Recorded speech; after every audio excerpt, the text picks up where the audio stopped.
Hello, I'm going to give you a crash course on Edpuzzle. So Edpuzzle makes any video a lesson. It's really simple to use. And so here's how you get started. You want to make sure that you sign up for an account if you don't already have one. I actually have an account where my teacher account is signed in with my Google account. So you may want to see if your school district does that. I know my school district does. So the next thing that you would do is you would want to go in and set up a class in Edpuzzle.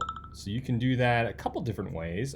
One is simply by going to My Classes, and then you can add a new class. Now you could do that a couple different ways. You could create a new class by giving it a name. So I'm just going to call it Matt's class.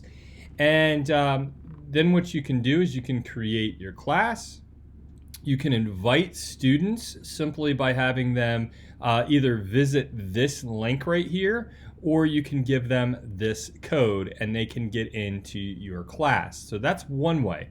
There's another way as well where you can actually, if you're a Google Classroom user, simply click right here on Google Classroom. It links to your Google Classroom and it asks you, well, which class do you want to link to? So I'm going to do, that's April 2019 class, and I'm going to hit import classes. It'll import my rosters from that 2019 class. And if I go right here where it says students, there is one student down here that is actually linked to that class. Now, what I do next is I will create some assignments. As you can see, I don't have any assignments set up. So how do I do that? Well, I want to go right here to the content.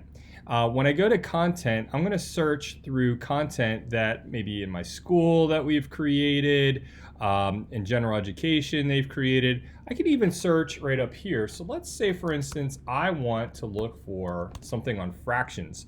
I can look through existing Edpuzzle lessons on fractions if I'd like. I can look through videos on YouTube about fractions. I can even go into YouTube, and if there is a specific video that I want on YouTube, so let me just go to my channel and see if there's any videos on here that I could do. Here we go. So I'm going to use this video. I can simply take the web address right here, and I can go search for that web address right up here. So it allows you to search any YouTube video. Here it is. This is my YouTube video. And so I can search for that, and automatically helps me go in and cut this up. Now I'm just going to go back to Edpuzzle, and I'm going to use a video. I'm just going to search for something right here on fractions again.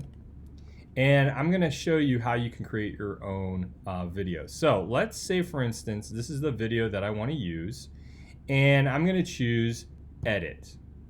Now, what it does is it puts my video right up here, and so I have the ability to cut or to manage what students see. So say, for instance, I want to cut out maybe this portion right here. I can just move this over, and let's say that I only want my students to watch maybe like here to here. Okay, so 39 seconds worth of video.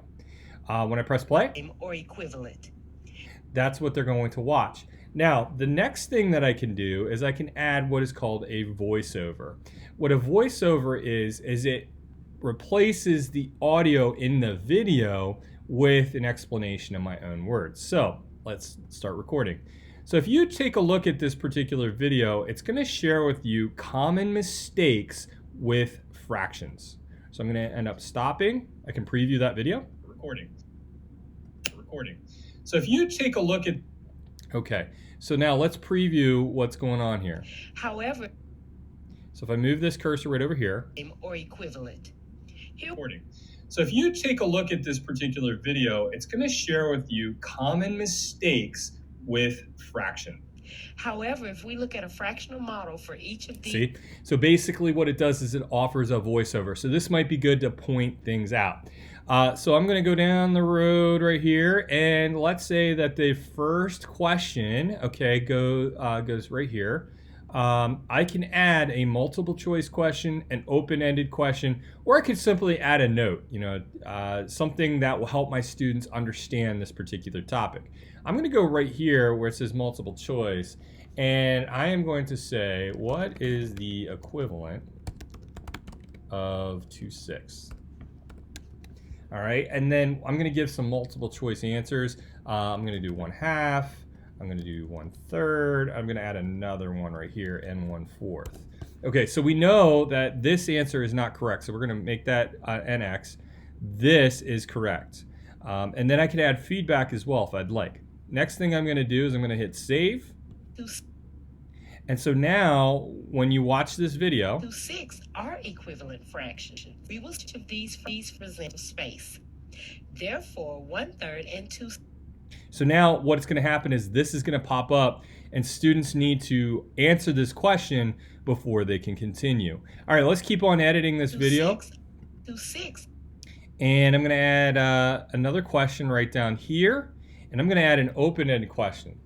Okay, so tell me one thing you learned.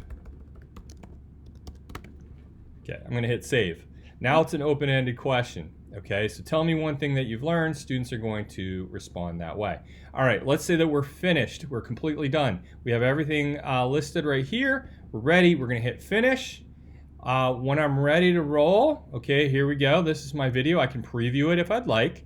But I'm going to assign it, and when I click assign, I can check which classes I want to assign it to. Remember we said Matt's April 2019 class? Well, I'm going to go ahead and check that, and then I'm going to hit assign. I can do specifics right there on a due date or time, but I'm just going to leave it as is for right now.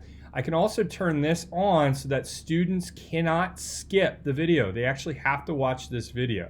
So what does this look like from a student's perspective? Well, a student can go ahead and they can log in, and they're going to go into the Edpuzzle app where they can go on their browser. They are going to log in with their Google account because in this example, it's associated with their Google Classroom account. And as you can see, Matt's April 2019 class, they have an assignment. So they're going to go through